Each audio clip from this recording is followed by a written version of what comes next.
Yesu wacu agira neza. Notre Jésus nous fait du bien. Tugiye kuganira ijambo ry'Imana. Nous allons parler de la parole de Dieu. Ijambo ry'Imana ari ibiryo bidutunga muri uru rugendo turimo. La parole de Dieu, c'est un aliment qui nous fait vivre dans son voyage. Kandi utaririye uru rugendo rwakunanira. Et si tu ne la manges pas, tu ne seras pas capable de marcher dans ce voyage. Kuko iyi mperuka irimo ibintu byinshi. Parce que dans ce jour de la fête, il y a beaucoup de choses. Ndagira ngo ubu hashize imyaka ibiri. Et je pense qu'il y a de cela 2 ans. Isi yose iri mu bwoba. Et toute la terre est remplie de frayeur. Abantu bari bafite ubwoba. Les gens ont peur. Tumaze imyaka ibiri turi mu cyorezo, nimba hari ibyorezo byabayeho, icyo cyorezo nicyo gifite umwanya wa mbere gutera ubwoba. Et s'il y a eu des épidémies qui font peur, et celle-ci c'est la première à faire peur. Ubukungu bw'isi bwaguye hasi kubera ubwo bwoba. L'économie mondiale a chuté à cause de la peur. Ndagira ngo ndibuka ko twamaze igihe indege zigenda mu bihugu bikeya. Et je me rappelle qu'il y a eu un moment où les avions ne pouvaient pas voler. Et ce n'était que dans quelques pays. Cyari cyuzuye mu mitima y'abantu n'ubwoba. La chose qui remplissait les cœurs des gens, c'est la peur. Twamaze igihe hafi cy'imyaka ibiri dupfutse iminwa. Nous avons passé presque 2 ans. N'amazuru. Et nous avions masqué nos bouches et nos nez. Nta muntu wamenyaga undi. Et personne ne pouvait reconnaître l'autre. Hano byarantangaje. Ici, ça m'a étonné. Hari mushiki wacu Ferida waje muri icyo gihe. Il y a notre sœur Felida qui est venue dans ce moment-là. Ejo bundi batubwiye ngo dukure mu masque, niho namurebye nsanga n'umushyitsi kuri ngewe kandi tumaranye igihe. Et les derniers jours, quand je l'ai regardée, je la voyais comme une visiteuse. Alors qu'elle venait de passer des moments avec nous. On ne voyait que ses yeux. Vous comprenez que c'était des mauvais jours. Elle aussi, elle a vu des gens ici à l'église. Et elle les trouvait comme c'était des visiteurs, comme c'était des nouveaux. Nous venons de passer un bon moment dans la peur. La paix, c'est une chose très difficile. Alors nous trouvons, maintenant nous pouvons respirer un peu.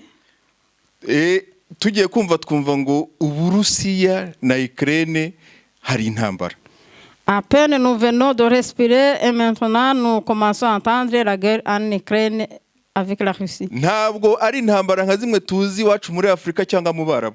Ce n'est pas la guerre que nous connaissons comme en Afrique ou chez les Arabes.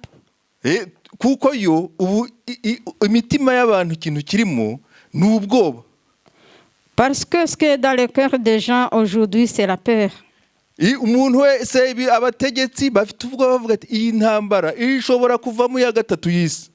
Les dirigeants, même aussi ont peur, ils se disent peut-être que cette guerre pourrait entraîner la guerre mondiale. Ils font des négociations, mais quand même ils ont peur.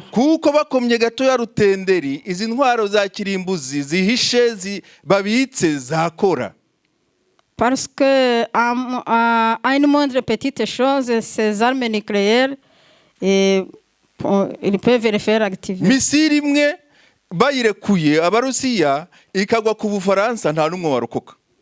Si on lâche un missile sur la France, personne ne pourrait échapper. Toute la France serait détruite. Imagine alors toutes les armes nucléaires qui sont sur la terre. Et c'est pourquoi nous, en tant que chrétiens, nous devons nous tenir dans notre place. Nous devons prier. Parce que dans ces jours de la fête, Satan a beaucoup de plans. Mais cela nous montre aussi que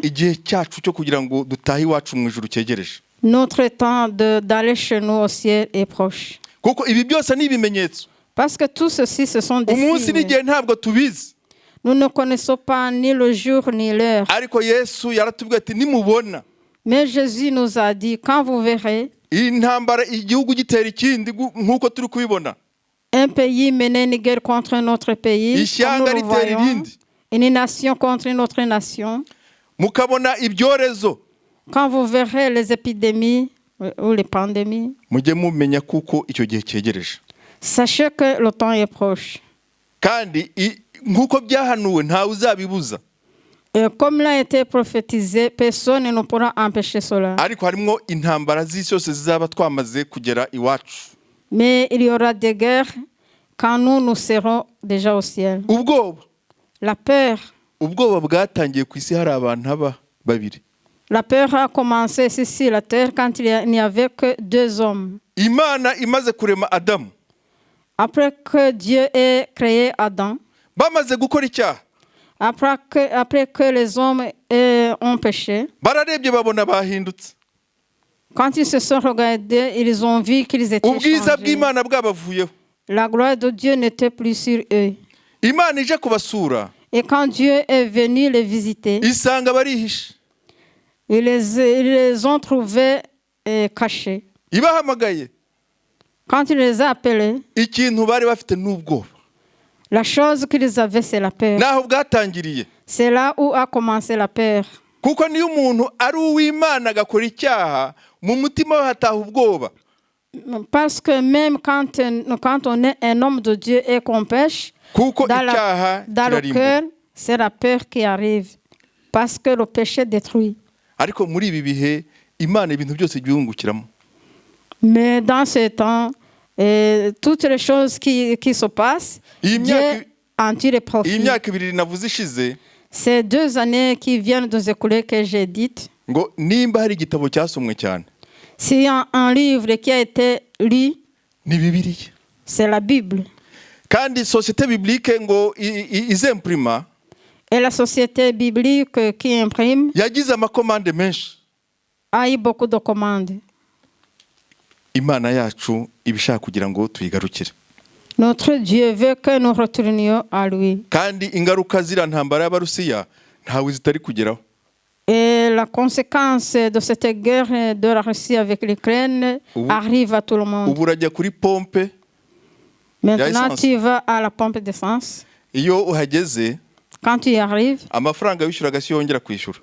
et ce que tu payes avant, ce n'est pas ce que tu Murumva payes isi aujourd'hui. iri guhungabana. Vous comprenez que la terre s'ébranle. Ibiciro Les prix biri kugenda byiyongera ndetse mu bihugu bimwe bikikuba kabiri. augmentent de jour en jour et même dans certains Murumva, pays, ils sont passés au double. Iriya ntambara ntawe itari kugeraho. Et vous comprenez que les conséquences de cette guerre arrivent à tout le Ariko monde. dukomeze dusenge Mais continuons à prier kugira ngo Imana ituyobore uko bikwiriye. pour que notre Dieu nous conduise comme il le faut. Reka turebe abandi bantu nabo bafashwe n'ubwoba. Regardons aussi d'autres personnes qui ont été attaquées par la peur. Dusome muri Mariko ibice 4, Lisons à Marc chapitre 4 umurongo wa 35 au verset 35 kugera kuri 41. jusqu'au verset 41. Mariko ibice 4, Marc 35 chapitre 4 au verset 35 kugera kuri au 41. verset 41. Uwo munsi bugorobye Yesu abwira abigishwa be ati twambuke dufate hakurya. Basiga rubanda aho bamujyana muri ubwo bwato yarimo, kandi n'andi mato aramuherekeza. Nuko haza inkubi y'umuyaga, umuhengeri w'amazi utangira kwiroha mu bwato bwenda kurohama. Yesu yari aryamye inyuma mu bwato, yiseguye agasego asinziriye. Abigishwa be baramukangura baramubwira bati mwigisha, ntacyo bikubwiye ko tugiye gushira? Nuko arakanguka maze acyaha umuyaga, abwira ikiyaga ati tuza, gwa neza. Umuyaga urahosha, haba ituze ryinshi. Hanyuma arababaza ati ni iki cyabateye ubwoba bungana butyo? Mbese n'ubu ntimurizera? abigishwa be bakuka umutima, barabazanya bati, uyu ni muntu ki utegeka umuyaga n'ikiyaga bikamwumvira? Amen. Amen. Ce même jour, sur le soir, Jésus leur dit, passons à l'autre bord. Après avoir renvoyé la foule, ils l'amenèrent dans la barque où il se trouvait. Il y avait aussi d'autres barques avec lui. Il s'élevant un grand tourbillon et les flots se jetaient dans la barque au point qu'elle se remplissait déjà. Et lui, il dormait à la poupe sur le coussin. Ils réveillèrent et lui dirent, Maître, ne t'inquiètes-tu pas de ce que nous périssons? S'étant réveillé, il se leva et dit à la mer, Silence, tais-toi. Et le vent cessa et il y eut un grand calme. Puis il leur dit, Pourquoi avez-vous ainsi peur? Comment n'avez-vous point de foi? Ils furent saisis d'une grande frayeur et ils se dirent les uns aux autres, Quel est donc celui-ci à qui obéissent même le vent et la mer? Aba ni abigishwa ba Yesu. Ce sont des disciples de Jésus. Bari kumwe nawe imbona nkubone. Ils étaient avec lui vis-à-vis. Twebwe turi kumwe nawe mu buryo bwo kwizera. Nous sommes avec lui dans la foi. Ariko ngo muri ubu bwato Mais dans ce barque, ngo bagize ubwoba. ils ont eu peur.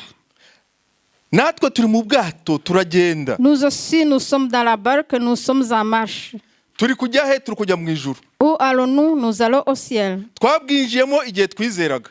Nous sommes entrés dans la barque le jour où nous avons cru en Christ. Kandi Yesu nawe ubu turi kumwe muri ubwo bwato. Et nous sommes avec Jésus dans cette barque. Kugeza igihe tuzagera mu ijuru ubwo tuzabona nawe imbona nkubone. Jusqu'à ce que nous serons avec lui au ciel vis-à-vis. Ariko hari benshi Mais il y en a beaucoup bahuye na Yesu, qui ont rencontré Jésus.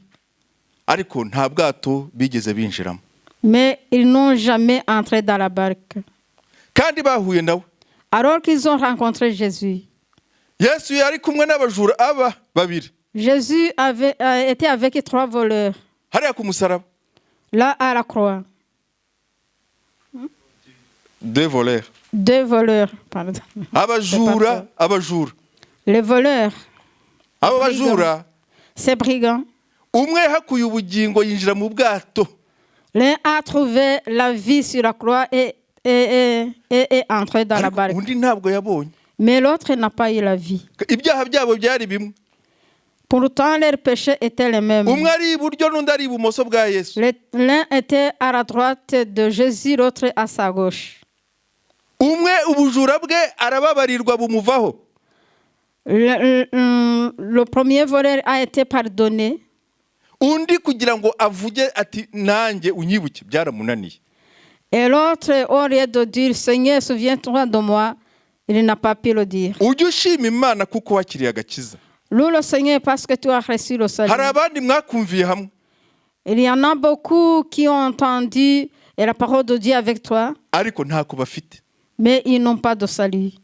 Bameze nka wa mujura barimbutse kandi ari kumwe na Yesu. Ils sont comme ce voleur qui a péri alors qu'il était avec Jésus. We umujura warimbutse icyo yashakaga kuri Yesu yari yumvise ko ajya akora ibitangaza.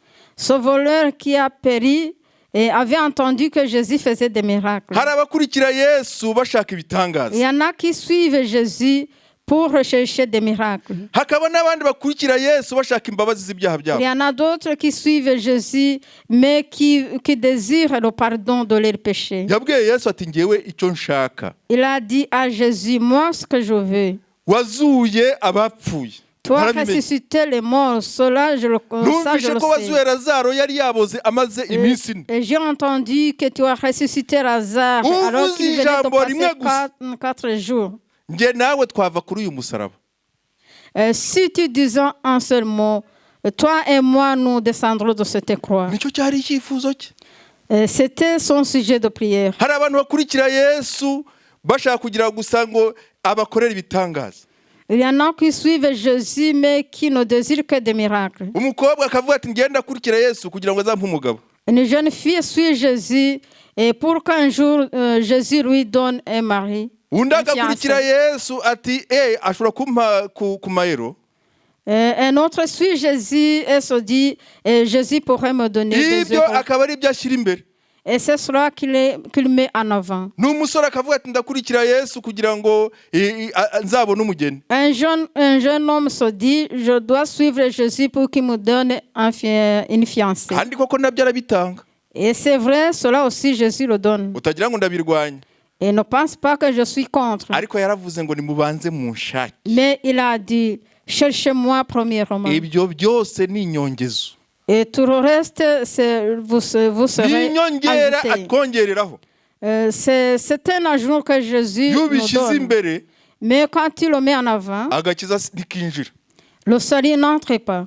wa mujura we wundi Et l'autre voleur, l'autre yaravuze brigand, ati njyewe uyu mugabo il a dit, moi, cet homme, mu bajura njya nibana nawe sinigeze mubona witwa Yesu. je ne l'ai jamais trouvé parmi les brigands hahandi qui sont nyandwana avec moi.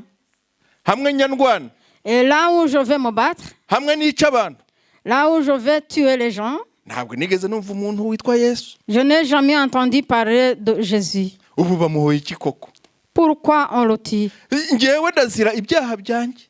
Moi, je suis puni à cause de mes péchés. ubwo byari byarangiye yaramaze kwemera gutsindwa. Là, c'était fini. Il avait reconnu ses péchés. ikintu yashakaga kuri Yesu Ce qu'il voulait de Jésus, yari azi kuko bari bupfe. il savait bien qu'ils allaient mourir. aramubwira ati mwami njyewe ndazira ibyanjye ariko nitugera mu bwami bwawe uzanyibuke. Il a dit à Jésus, Seigneur, moi je suis puni à cause de mes péchés, mais quand tu arriveras dans ton royaume, souviens-toi de moi. nuko yahawe agakiza. C'est comme ça qu'il a reçu le salut. amera nk'aba bigishwa binjirana mu bwato baragenda. Et il est devenu comme les disciples de Jésus. Il est entré dans la barque, il a continué le voyage. abigishwa ngo bagiye kubona babona bwa bwato barimo bari kumwe na Yesu. Quand les disciples ont allé regarder la barque dans laquelle ils étaient avec Jésus, babona amazi atangiye kuzamuka habaye inkuta. ils ont vu que l'eau montait. babona ubwato butangiye kubajyana iburyo ibumoso bugiye kubirinduka. Ils ont vu la barque aller ici et là. Ils voyaient que la barque allait se renverser. kandi aba bantu bari abahanga mu by'ubwato. Ces hommes étaient des professionnels concernant la barque. mu bintu basize Dans les choses qu'ils ont laissées kugira ngo bakurikire Yesu. pour suivre Jésus, n'amato bari barayasize bari abantu bazi kuroba bazi guhangana n'imiraba. ils avaient laissé leur barque. Ils étaient des professionnels dans la pêche ariko uyu muraba et de bararebye combattre avec les flots. basanga ari umuraba udasanzwe.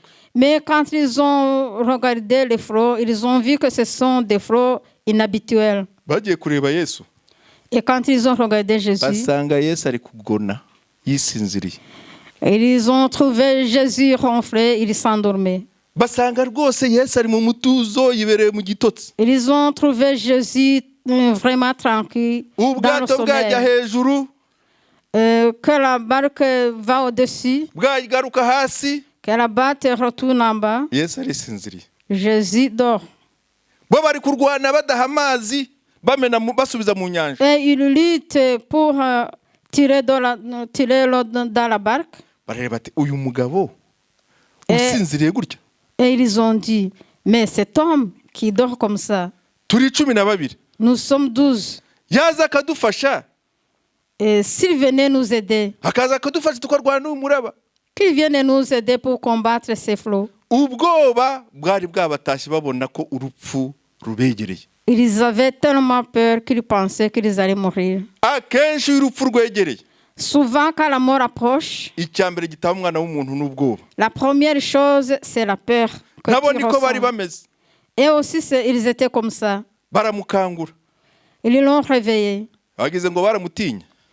Pensez-vous qu'ils ont eu peur de réveiller umuntu Jésus? ugiye gupfa umwitondere.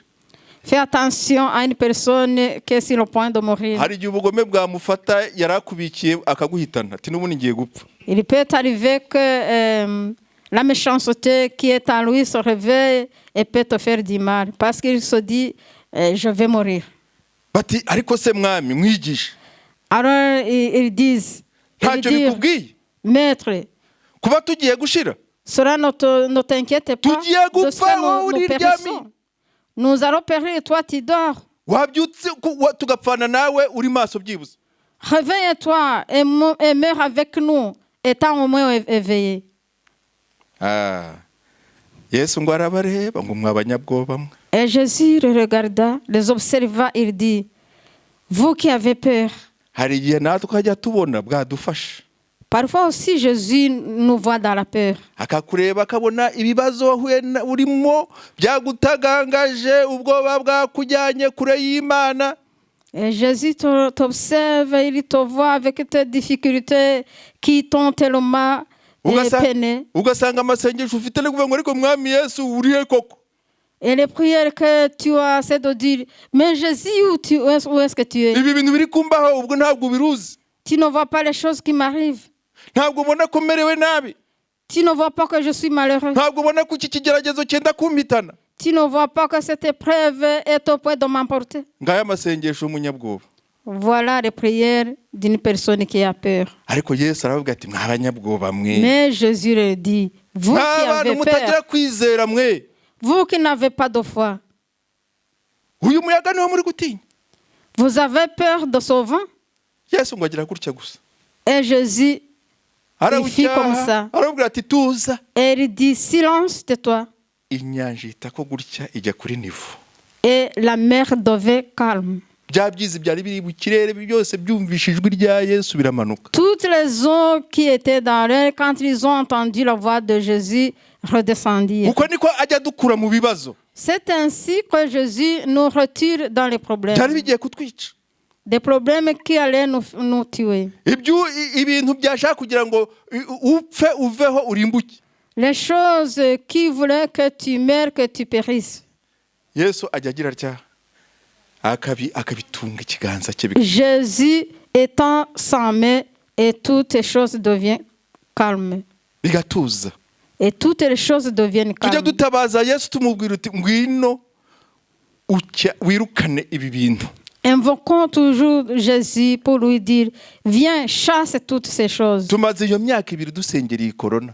Nous venons de passer 2 ans en prière hano buri wa gatatu pour le corona. Ici, Yesu, le mercredi, iyi corona, nous disions à Jésus, Jésus, ce corona, le vendredi aussi. Imyaka 2 irashize. Il y a de cela 2 ans. Ariko Yesu yaraje agira gutya rimwe. Mais Jésus est venu une fois, il a étendu sa main. Bati mukuremo masque. Et on a dit, enlevez vos masques. Ubu nta kikivugwa. Maintenant, on n'en parle plus. Il y a du calme. Imana yacu ni igitangaza. Notre Dieu est merveilleux. Ubuganga ndabwemera kandi ni bwiza. Je crois beaucoup à la médecine, et la médecine c'est bien. Ariko iyo umuntu yizeye. Mais quand une personne a la foi, akabona kuko nta handi usibye ku Mana, et qu'il voit qu'il n'y a pas un autre chemin à part sur Dieu. Mperetse kureba ikarita y'ibihugu byahuye na corona.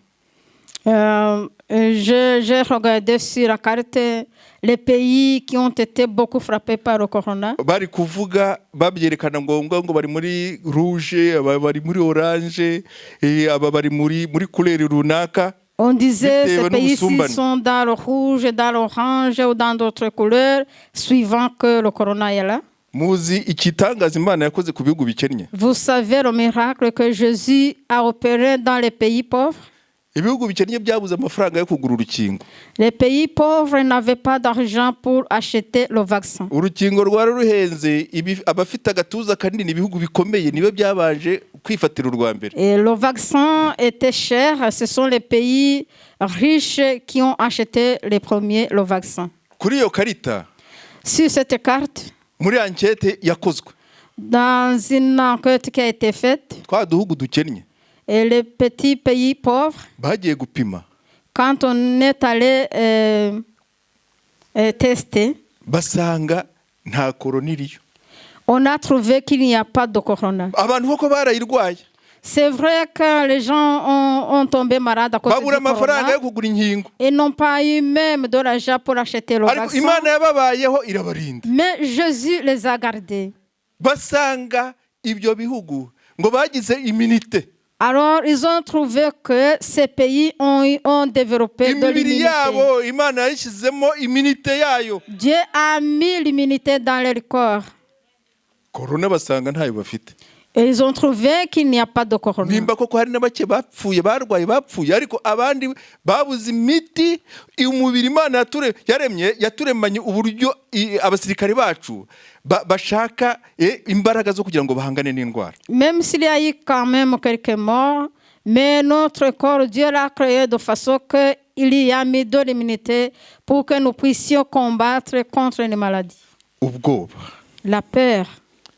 dukunda kubugira. Nous avons souvent la peur. Ariko Imana yacu niyo gisubizo. Mais c'est notre Dieu qui est la solution. Niyo yonyine. C'est lui seul. Usubije amaso inyuma. Et si tu regardes un peu en arrière, ukareba ibintu wanyuzemo, et que tu vois les choses dans lesquelles tu es passé, ukareba impfu wasimbutse, quand tu vois la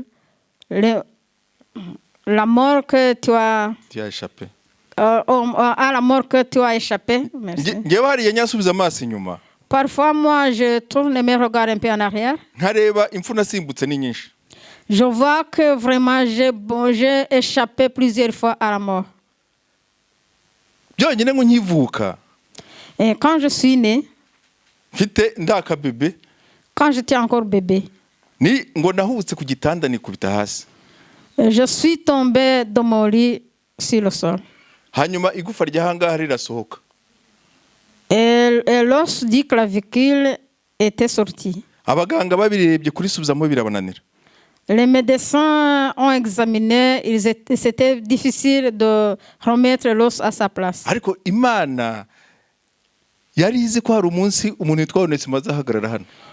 Mais Dieu connaissait bien avant que un jour Onésime se tiendrait ici. Irisubizamo. Et Dieu a remis l'os à sa place. Satani yashaka ko mfa nkiri umwana.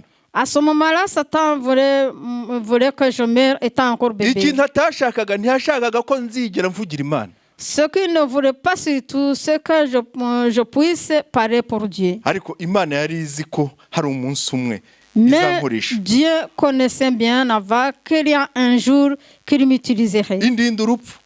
Il m'a gardé de la mort. Nakoze accident zikomeye. J'ai fait des graves accidents. Rimwe ipine ryaraturitse imodoka mu muhanda iri birandura inshuro ntamenye. Un jour, le pneu de ma voiture a explosé. A explosé. Et la voiture s'est renversée plusieurs fois. Mvamo ndi muzima nta na gatonya ng'akamaraso. Et je suis sorti bien vivant, pas même une goutte de sang. Imodoka ishiraho. Et la voiture a été complètement détruite. Ikindi gihe. Un autre jour, nari ku musozi umusozi ugoye, nkembeje intuza imodoka ikamyoneti ipakiye. Noneho imodoka irahirima, ariko igeze hagati irafatwa. Un autre jour, j'étais sur une haute montagne, je conduisais une camionnette bien chargée, et puis elle s'est renversée. Ariko mvamo ndi muzima. Et là aussi, je suis sorti bien vivant. Ibishaka kutwica mu buzima bwacu ni byinshi. Les choses qui viennent nous faire périr sont vraiment beaucoup. Nabaye muri ntambaro yo mu Rwanda, amasasu ameze mu kirere nk'imvura. J'ai été aussi dans la guerre qui a eu au Rwanda. Et les balles tombaient comme la pluie. Tu es avec quelqu'un, une balle vient l'enfoncer, il tombe.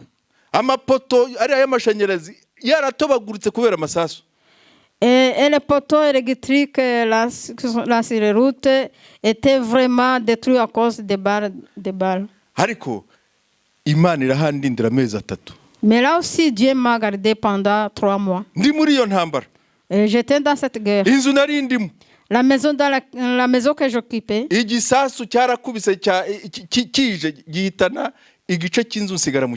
la maison que j'occupais, il y a une bombe qui est arrivée et qui a détruit toute la maison. Une partie de la maison. Pardon.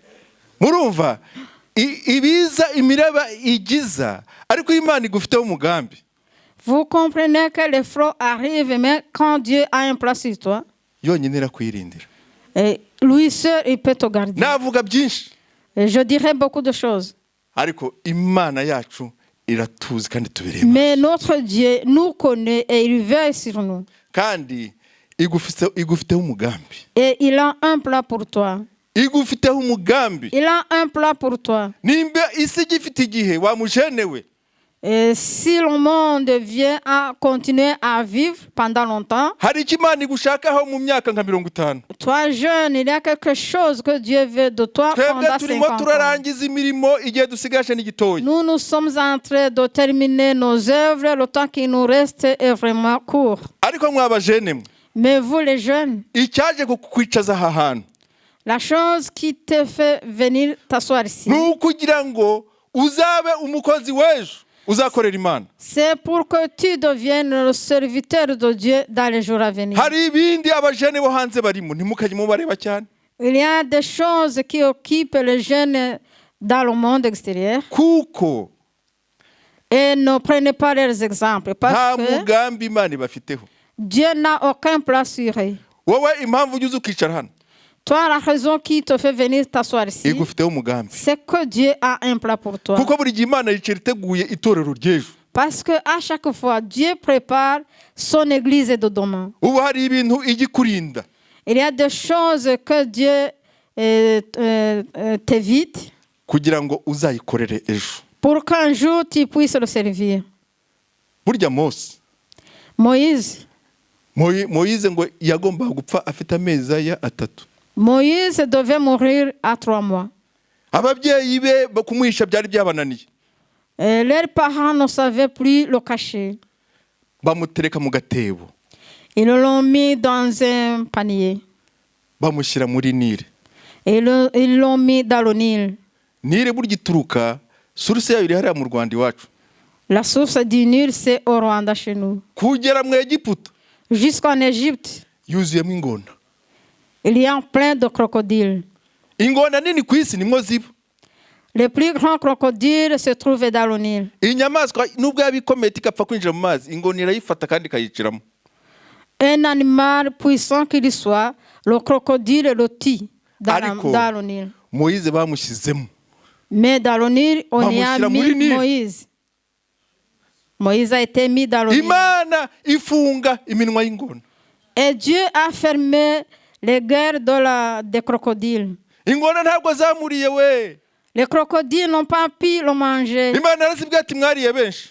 Dieu leur a dit, vous avez mangé beaucoup de personnes. Mwerutse kurya uriya musaza wari warohamye. Dernièrement, vous avez mangé ce vieillard qui Hari était abandi noyé. bana bajugunywe hano murabamira. Il y a aussi d'autres personnes qui ont été jetées dans l'eau et vous les avez avalées. Ingona yibeshye ngo urakore kuri Moïse ndayereka. Le crocodile qui va se tromper, toucher à Moïse, je vais lui montrer. Agatebo kakanyura mu ngona zigahumurirwa akanyama k'umuntu karimo. Et le panier passait au milieu dans le Nil avec les crocodiles et les crocodiles ne faisaient rien. Aha ati muramenye ntimukore kuri agatebo karashinganye. Et on se disait, attention, ne touchez pas à ce panier. Kari agatebo iyo mu ijuru imwe yaturemye twebwe ngona. Et ce panier, nous, que Dieu a créé, nous les crocodiles, Yatubujije twese ntidukoreho. il nous a empêchés de toucher ce panier. Mose agenda yemye muri Nile. Et Moïse a marché librement dans le Nil. Uwashyize itegeko ryo kumwica niwe wagiye kumurira. Et celui qui a mis l'ordre de tuer Moïse, c'est lui-même qui l'a élevé. Agatebo gatwikirije ubwiza bw'Imana. Et le panier qui est couvert de la gloire de Dieu. Arakareba ati mbega umwana mwiza we. Et il a regardé, il a vu, quel beau bébé. C'est la fille de Pharaon qui a dit ça. Nubwo nzabyara nta mwana uzarutuye. Et elle s'est dit, même si je ferais des enfants, et je n'aurais pas un enfant plus beau que celui-ci. Aragenda abwira se ati natoye umwana w'amezi 3. Et il est allé auprès de son père, il lui a dit, et j'ai vu un enfant de 3 mois. Ise niwe warashyizeho itegeko ryo kwica abana b'Abisirayeli. C'est son père qui avait mis l'ordre de tuer les enfants des Israélites. Aramufata aravuga ati mwana wanjye. Alors, ntabwo ikikunejeje nanjye ubwo ndacyemeye. Et son père, le pharaon, lui a dit, ce qui te plaît, me plaît moi. Nubwo yaba ari umwana w'umuheburayo. Même si c'était un enfant des Hébreux. Nubwo ari njye washyizeho itegeko ryo kwica abo bana. Même si c'est moi qui a donné l'ordre de tuer les enfants. Bamwandiki ko ari umwana, ko ari umwuzukuru wanjye. Que celui-ci aurait inscrit comme mon enfant. que c'est mon petit-fils. kubera ubwiza bw'Imana. À cause de la gloire de Dieu. Imana yari imufiteho umugambi Dieu avait un plan sur nk'uwo lui. igufiteho. Comme Dieu a un plan sur toi. Gukorera Imana ni byiza bene data. Servir Dieu, c'est merveilleux, frères et sœurs. Nubwo tuba ducika intege, Même si quelquefois nous nous décourageons. ariko ndakubwira nti gukorera Imana ni byiza. Mais je te dis que servir Dieu, c'est merveilleux. Icyo Imana iri gushyira ku mutima wawe, Ce que Dieu met sur ton cœur, jya uyikemerera, accepte cette chose bizakurinda muri uru rugendo. et cela te gardera dans ce voyage. Imana idufashe. Que notre Dieu nous aide.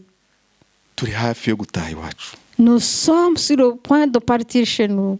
Ijambo ry'Imana riratubwira ngo ntawe uzi umunsi n'igihe. La parole de Dieu nous dit, personne ne connaît ni l'heure ni le jour. Dutegereje gutaha iwacu Nous attendons à rentrer chez nous au ciel, mu bwami bw'ijuru. dans le royaume du ciel. Ariko muri uru rugendo, Mais dans son voyage, kugira ngo tuzatahe iwacu, pour que nous puissions rentrer chez nous, biradusaba kugenda dukiranuka. ça nous demande d'être justes. Duhaguruke, Levons-nous. dusaba Imana kugira ngo Demandons à Dieu idukuremo ubwoba, qu'il enlève la peur en nous. kuko urupfu ruri mu maboko yayo. Parce que la mort est dans les mains du Seigneur. Tubwire Imana tuti, Disons à Dieu ceci. dushyiremo kuko urupfu ari irembo ritwinjiza mu bwami bw'ijuru mu gihe impano itaravuga. Mais en nous ce sentiment que la mort, c'est la porte du ciel pendant que la trompette n'a pas encore sonné. Iby'isi, ibibazo biri kuza, Que les choses du monde et les problèmes qui arrivent, ntitugire ubwoba, que nous n'ayons pas peur de cela. ahubwo dutumbire Imana yacu. Mais fixons nos regards sur notre Dieu. Dusabe Imana kugira ngo dukize ubwoba. Demandons à Dieu de nous sauver de la peur. Reka umushumba adusengere. Et que le pasteur prie pour nous. Alléluia. Père éternel, nous te rendons grâce. Data uhoraho turagushimye. Merci Seigneur pour ton amour Urakoze mwami kubw'urukundo que tu rwawe. manifestes à notre égard. Urukundo utugaragariza. Seigneur, nous venons d'écouter ta parole. Mana tumaze kumva ijambo Ta ryawe. parole, c'est la vérité. Ijambo ryawe ni ukuri. Ta parole nous donne la force de Ijambo ryawe continuer. ruduha imbaraga zo gukomeza Seigneur, urugendo. c'est toi le maître Mana ni wowe mugenga wa de byose. toute Ni créature. wowe mugenga w'ibyaremwe Seigneur, byose. chasse en nous la peur. Mana wirukana ubwoba muri Que tout ce qui twe. nous effraie, Kandi bidutera ubwoba tout ce qui byose. nous empêche d'avancer, Ibintu byose bitubuza gukomeza urugendo. soit chassé dans nos vies. byose bive mu buzima Au nom bwacu. de Jésus, Mu izina rya nous chassons la Yesu. peur. Mu izina rya Nous Yesu chassons la twirukanye peur. ubwoba. Nous chassons la peur. Twirukanye Au ubwoba nom de mu Jésus. izina rya Que la Yesu. peur puisse partir Ubwoba de bugende. nos familles, Ubwoba de mu nos miryango vies, yacu, de buve mu notre buzima travail, bwacu, buve mu mirimo de nos yacu, études. buve mu Au nom mashuri de yacu, Jésus, mu izina nous rya chassons la Yesu. peur au nom de Jésus. Twirukanye ubwoba mu izina rya Yesu. Peur, tu dois partir. Ubwoba Tu turakwirukanye. dois partir. Ubwoba ugomba kugenda. Car Jésus est plus grand Kuko Yesu ari ukomeye. et plus fort que toi. Kandi ni ufite imbaraga kukurusha. Seigneur, nous te remercions. Mana turagushima. Que tu nous couvres de ta gloire. Ututwikirize ubwiza Couvre bwawe. ton peuple de ta gloire. Ubwoko bwawe butwikirize ubwiza Comme tu l'as fait pour Moïse. nk'uko wabikoreye Mose. Et que tu le fasses pour nous. natwe ubidukorere. Nous te rendons grâce pour cela. turagushimiye ku bw'ibyo. Seigneur, bénis ton serviteur Mana umugisha umukozi qui nous a wawe. apporté ta parole. watuzaniye ijambo Qu'il ryawe. y ait toujours, Seigneur, de ta parole à donner à ton peuple. azajya ahora abona ijambo aho ubwoko bwawe. Merci pour ton serviteur aussi qui nous a officié. Mana wakoze ku bw'umugaragu watuyoboye. Seigneur, que tu le bénisses aussi. Mana nawe umuhe umugisha. Bénis les interprètes. umuhe umugisha abasobanuye. Bénis les chantres et les umuhe musiciens. umugisha abaririmbyi n'abacuranzi. Bénis les moniteurs et monitrices de umugisha l'école. abigisha abana. Bénis le service umugisha de protocole. abashinzwe kwakira abantu. Seigneur, bénis chaque personne qui est entrée dans ce umugisha umuntu sanctuaire. wese winjiye ahantu. Seigneur, que ta grâce soit sur nous. Mana ubuntu bwawe butubeho. Que ta gloire nous inonde. kandi icyubahiro cyawe Mana kitwuzure. Marche devant nous. ugende imbere yacu. Marche devant ton peuple. ugende imbere y'ubwoko Comme tu bwawe. as marché devant le peuple nk'uko d'Israël. wagiye imbere ubwoko bwa Isirayeli. Jusqu'à dans le pays promis. kugeza mu gihugu wabasezeranije. Bénis ton peuple abondamment. uha umugisha cyane ubwoko bwawe. Dans le nom précieux de mu Jésus, izina ryiza rya nous Yesu avons prié. niho dusenze. Amen. amen Amen, amen, amen. amen. Allez dans la paix du Seigneur. mugende mu mahoro y'Imana.